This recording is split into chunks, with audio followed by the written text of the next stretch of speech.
My name is Abdul Rauf and my NEET 2006 score is 578 and all India rank is 18,871.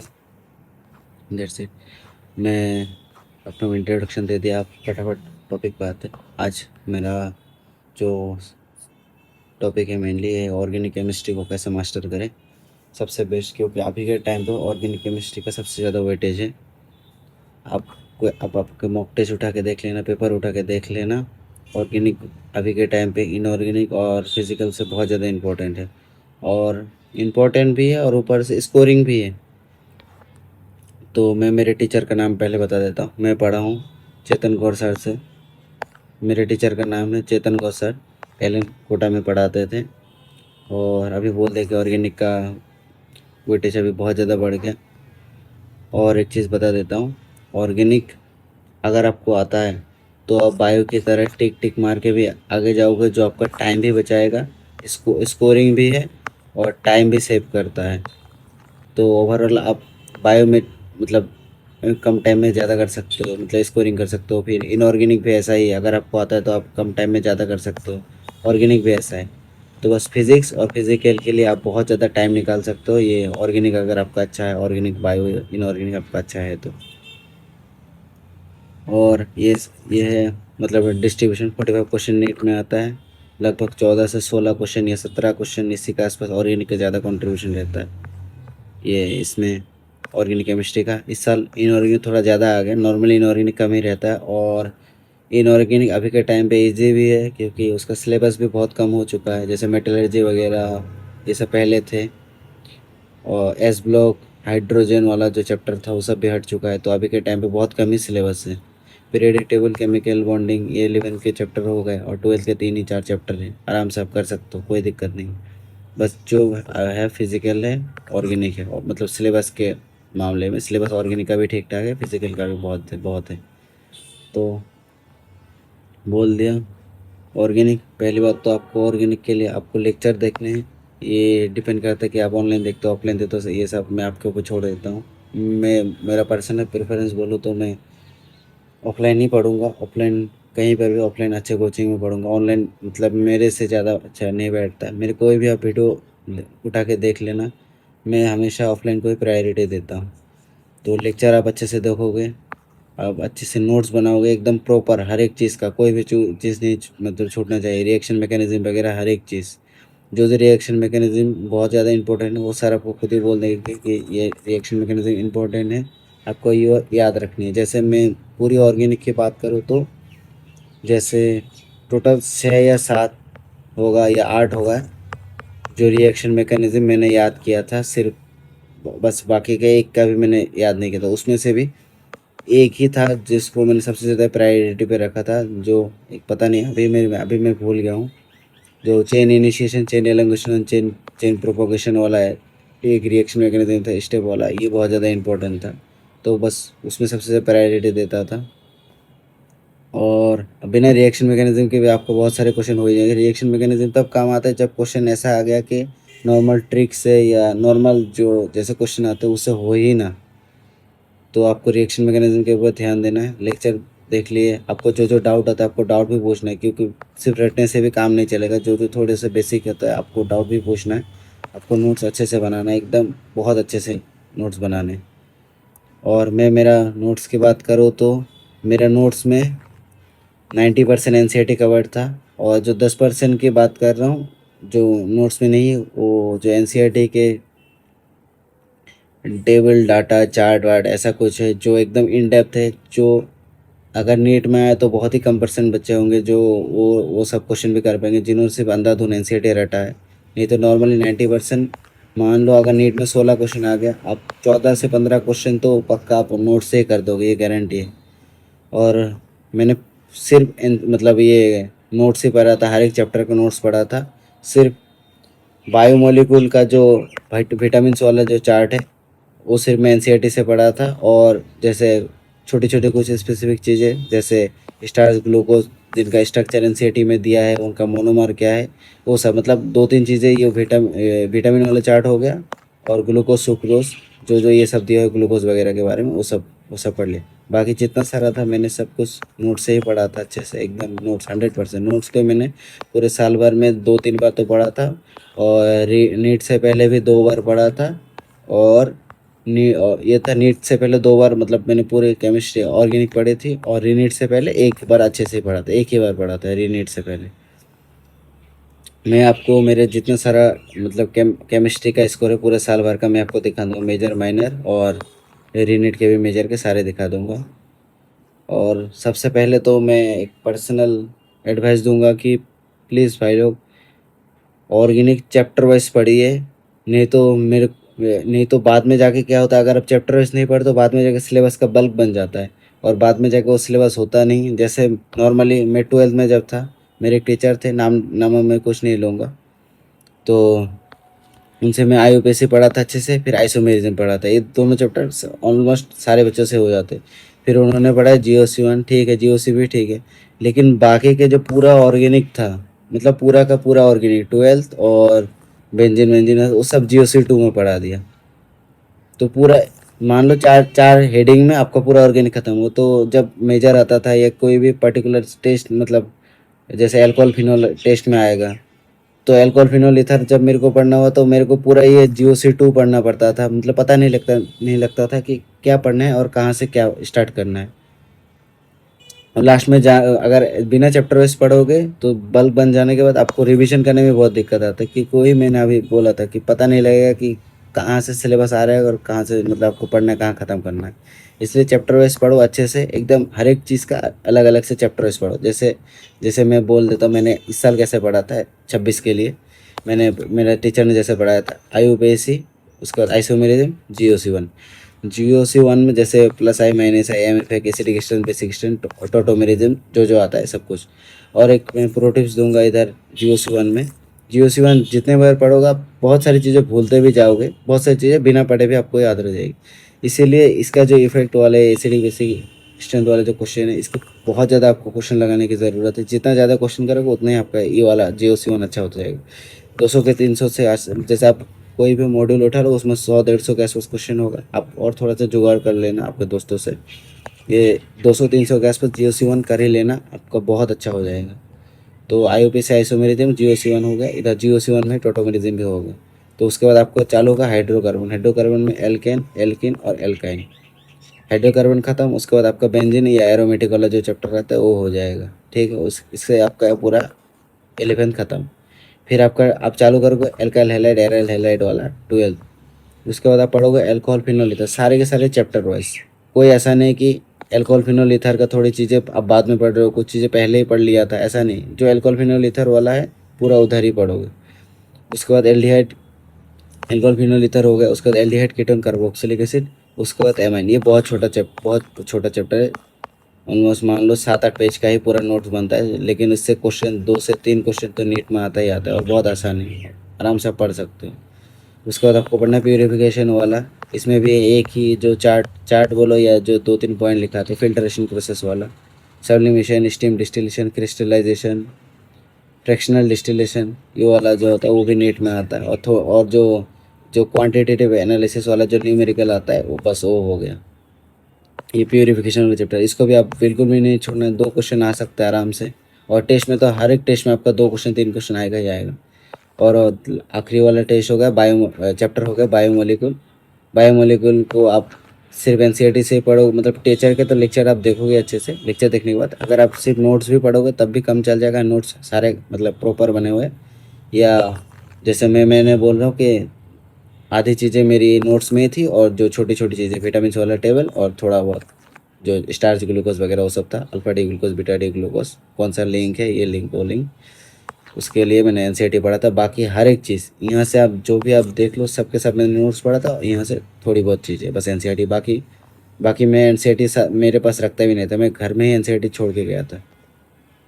और ये मैं मेरी बात नहीं कर रहा हूँ, जितने भी सारे एलएन में पढ़ते हैं, अगर एक क्लास में 200 बच्चे का स्ट्रेंथ होता है, एलएन के एक क्लासरूम का कैपेसिटी है, उसमें से 1 या 2 बच्चे जिन्होंने मतलब बहुत स्टार्टिंग से एनसीईआरटी मतलब पढ़ते हुए आ रहे हैं, वो लोग जाके लास्ट में एनसीईआरटी पढ़ लेते हैं या पढ़ सकते हैं। बाद में कोई ऐसा एक बंदा हो जिसने पूरे साल भर नोट्स पढ़ा हो, वो आखिरी में जाके सोचे हाँ भाई मैं एनसीईआरटी भी पढ़ता हूँ, तब वो एनसीईआरटी के पीछे भागता जाएगा और उसके नोट भी छूट जाएगा और उसको दोनों साइड से उसकी लगने वाली है। तो आप गलती मत करो, आप कोई एक चीज़ को अच्छे कर लो, या तो आप जब क्लास चल रही हो आप नोट्स पढ़ रहे हो अच्छे से करके आप एनसीईआरटी हाईलाइट करो और बाद में जाके सिर्फ एनसीईआरटी आपका एक मटेरियल, आपका लास्ट में जाके एक ही मटेरियल बनेगा, या तो नोट्स या तो सिर्फ एनसीईआरटी। ऐसे कर दोनों चीज़ साथ साथ, मतलब आखिरी में जाके दोनों चीज़ आप नहीं कर सकते, एक ही चीज़ करो। और क्वेश्चन प्रैक्टिस आपको हर एक चैप्टर का 50 से 100, मतलब डिपेंड करते हैं चैप्टर कैसे। जैसे अगर बड़ा चैप्टर है तो 100 क्वेश्चन के आसपास करो नॉर्मल, और अगर नॉर्मल छोटे छोटे चैप्टर है तो 50 60 70 80 क्वेश्चन करो, ठीक ठाक है, मोर देन एनफ है। ये हो गए नॉर्मल क्वेश्चन की प्रैक्टिस। उसके बाद आपको पी वाई लास्ट के 10 साल के तो बहुत लगाने ही लगाने हैं। और ऐसा नहीं कि बहुत सारे पी वाई क्यू है जो आउटडेटेड हो चुके हैं, आपको टीचर आप खुद मार्क करके देंगे बेटा ये करके आना है, क्योंकि मॉड्यूल में भी पी वाई क्यू का एक्सेस होता है। जो रिलेवेंट पी वाई क्यू होता है वो सब आपको करना है, क्योंकि बहुत सारी चीज़ें सिलेबस से बाहर हो चुकी है। और आपको आपका नोट्स या एनसीईआरटी जो भी आप आखिरी बार पढ़ोगे, कम से कम पूरे साल भर मिला के मेजर मैंने में कम से कम 5 से 7 बार आपका पूरा रिवाइज होना चाहिए अच्छे से। जितनी बार आपका रिविजन ज़्यादा होगा उतना ज़्यादा आपका ऑर्गेनिक केमिस्ट्री बहुत अच्छी होती जाएगी। बहुत सारे टाइम तो ऐसा होगा आप बिना पढ़े भी टेस्ट देने जाओगे, आपका 16 अगर क्वेश्चन आ रहा है तो 12 से 13 क्वेश्चन आप बिना पढ़े ही बना लोगे, और टाइम भी बचेगा, आप स्कोर भी करोगे अगर आप स्टार्टिंग से ही अच्छे से पढ़ते हो तो। अच्छे से नोट्स बनाते हो, रिवीजन रिवीजन रिवीजन रिवीजन, मैं बार बार बोल रहा हूँ, रिवीजन अगर अच्छे से किए हो तो बहुत अच्छा स्कोर करोगे और आपका टाइम भी बचेगा। तो टीचर की बात कर लेते हैं ऑर्गेनिक की। मेरा टीचर ये है चेतन गौड़ सर। ऑफलाइन बहुत सारे टीचर है, लेकिन मैंने जिन टीचर का ज़्यादा नाम सुना है या ये पढ़ा है मैं उन्हीं की बात कर रहा हूँ। ऑनलाइन में भी बहुत सारे टीचर है। जैसे मैं पहले ऑफलाइन में, अभी कैरियर रोल में पहले ये टीचर एलएन में पढ़ाते थे, डीएन सर, ब्रांड सर भी बोलते हैं, डीएन ब्रांड। ये अभी कैरियर रोल में एलएन में थे। और चेतन गौड़ सर अभी भी एलएन में ही है, बहुत अच्छे टीचर। और अभी ऑफलाइन में बहुत सारे टीचर, लेकिन मैं नहीं पढ़ा हूँ, उनका नाम नहीं सुना, मेरे को नहीं पता। बहुत सारे अलग बैचेस में हो सकते और अच्छे टीचर हो।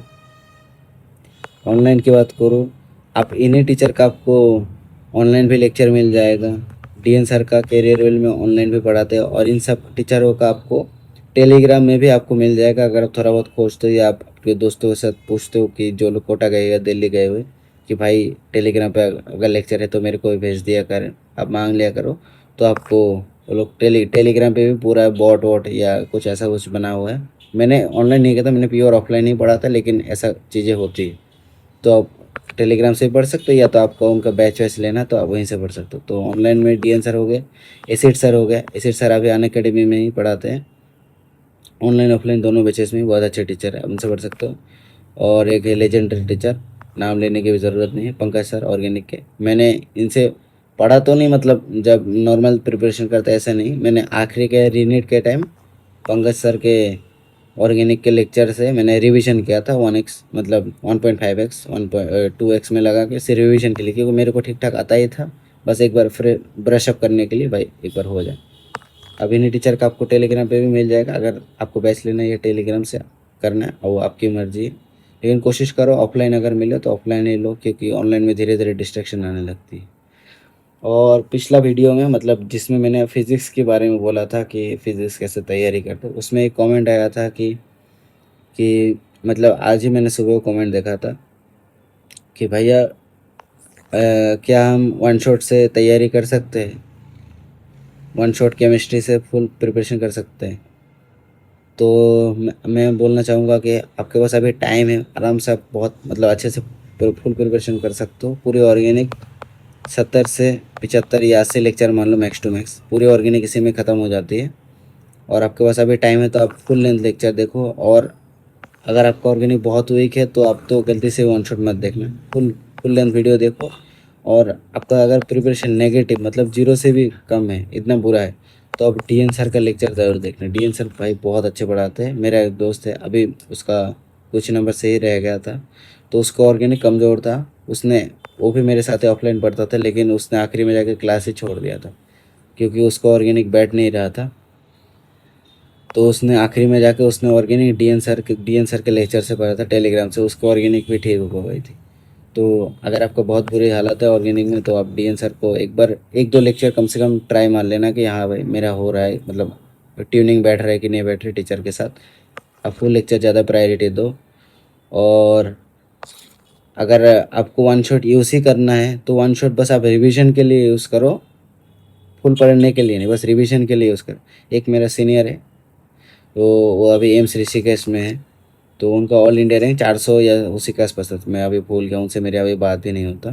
400 450 के आसपास थी 2024 में, उसका उनका स्कोर तो 710 710 या 705 था। अभी वो एम्स ऋषिकेश में है। उन्होंने मेरे को एक बार बोला था कि मैंने उनसे पूछा था भैया आप ऑर्गेनिक रिविजन कैसे करते थे। उन्होंने मेरे को बोला था कि मैं पीडब्ल्यू का वन शॉट देख लेता था, क्योंकि उनको भी ठीक ठाक उनके ऑर्गेनिक बहुत स्ट्रॉन्ग था। तो उन्होंने बोल दिया था कि मैं सिर्फ रिविजन के लिए वन शॉट देख लेता था और नोट्स पढ़ लेता था। मैं भी वही बोलूँगा, अगर आपका ऑर्गेनिक बहुत स्ट्रॉन्ग है तो आप मतलब ऑलरेडी पढ़े हुए, इस साल कुछ ही नंबर से रह गया और आपको फुल लेंथ लेक्चर नहीं देखना है और आपको बहुत अच्छे से आता है ऑर्गेनिक, तो ही आप वन शॉट देखो, नहीं तो आप फुल लेंथ लेक्चर ही देखो। और पहले रिवीजन की बात कर लो। अभी ऑर्गेनिक का रिवीजन, ऑर्गेनिक रिवीजन के लिए आप फुल नोट्स, आराम से आप नोट्स यूज़ करो, क्योंकि नोट्स जितना बार पढ़ते जाओगे उतना अच्छा आपका ऑर्गेनिक होता जाएगा। और आपको मैं बोल ही दिया था, नोट्स नोट्स के क्वेश्चन पीवाईक्यू पे ज़्यादा ध्यान देना है बस। और जैसे जैसे मान लो अभी टेस्ट में 3 दिन बचा हुआ है, 3 दिन में आपको 3 चैप्टर करना है, और अगर आप नोट्स पढ़ने में आपका 3 दिन निकल गया तो ठीक है, कोई दिक्कत नहीं। मतलब और अगर आपको एक्स्ट्रा टाइम मिल रहा है पढ़ने के बाद भी, मतलब आप टाइम निकाल पा रहे हो, तो आप ये तो आप थोड़ा बहुत क्वेश्चन लगा सकते हो। और क्वेश्चन भी आपसे पीवाईक्यू ही लगाइएगा 10 साल के लिए, जितना बार पीवाईक्यू लगाओगे उतना आपका और अच्छा होता जाएगा, चाहे वो फिजिक्स हो चाहे वो केमिस्ट्री हो, जितना पीवाईक्यू लगाओगे आप उतनी, मान लो आप नीट की तैयारी, मतलब क्या बोलूँगा, मेरे पास अभी वर्ड्स ही नहीं है, आप उतने बेहतर होते जाओगे आराम से आप, क्योंकि आप उस नीट से रिलेटेड ही उसी का इर्द गिर्द आप पढ़ रहे हो अच्छे से। तो रिवीजन के लिए मैंने बोल दिया नोट्स, और आपके पास अगर टाइम है, आप टाइम मैनेज कर पा रहे हो तो पीवाईक्यू लगाइएगा। और मैं अपना जितना सारा केमिस्ट्री का स्कोर था एक बार फटाफट दिखा लेता हूँ। ये केमिस्ट्री आपको दिख रहा होगा, ये वाला जो रो है वो पूरा केमिस्ट्री का है, ये केमिस्ट्री है। पहले रीनेट के सारे स्कोर दिखा देता हूँ। यहाँ से मैंने अपना रीनेट देना चालू किया था। रीनेट के मैं पहले आपको सारे केमिस्ट्री के स्कोर दिखा देता हूँ। ये वाला जो रो है ये केमिस्ट्री का है, ये केमिस्ट्री, मेरा केमिस्ट्री में स्कोर है 136, 121, 115। एलन के इस साल जितना सारा टेस्ट था बहुत अच्छे लेवल पे बनाए, इसीलिए अगर आपका टेस्ट बहुत हार्ड आता है तो अगर नीट भी उसी के आसपास आता है तो आपका स्कोर भी उसी के आसपास एवरेज बैठेगा, ऐसा जितना उतना ज़्यादा डिफरेंस नहीं आने वाला है। 137, 115, 121, 137, बस यही है रीनीट के टेस्ट। ये सारे मतलब रीनीट मेजर के। अभी मैं नॉर्मल मेजर के दिखा देता हूँ जो नीट से पहले हुआ था, 3 तारीख वाला नीट से पहले वाला जितना सारा केमिस्ट्री का स्कोर था। 95, 108, 96, 140, 104, 127, 125, 146, 121, 138, 103, 103, उसके बाद 163, 146, 124, 99, 136। अगर सिली मिस्टेक ज़्यादा होता है तो नंबर ऐसे ही गिरता है, अगर सिली मिस्टेक कम होता है तो आपका स्कोर अच्छा ही रहता है। 36, 125, 143। ये हो गए मेजर के जो मेरे स्कोर हैं, जो मेरे मेजर के इस साल, मतलब जितना सारा मैंने नेट से पहले दिया था। और ये सारे जो नॉर्मल माइनर जो आपको पूरा साल भर होता है, 21 दिन या 28 दिन बाद जो माइनर होते हैं उनके मैं केमिस्ट्री के स्कोर दिखा देता हूँ। 155, 153, 143, 135, 161, 147, 153, 152, 148, 138, ये सारे मेरे केमिस्ट्री के स्कोर हो गए। और ये फन टेस्ट होता है जो एलन में, मतलब जो बैक यूनिट टेस्ट आता है उनमें, ऑनलाइन जो टेस्ट होता है उनमें भी केमिस्ट्री के जो 3-4 हो मैं आपको दिखा देता हूँ। 137, 147, 140, 138, 148, ये सारे मेरे केमिस्ट्री के स्कोर। हर एक टेस्ट का आपने देख लिया, ऑनलाइन ऑफलाइन जो भी फन था, मेजर था, माइनर था।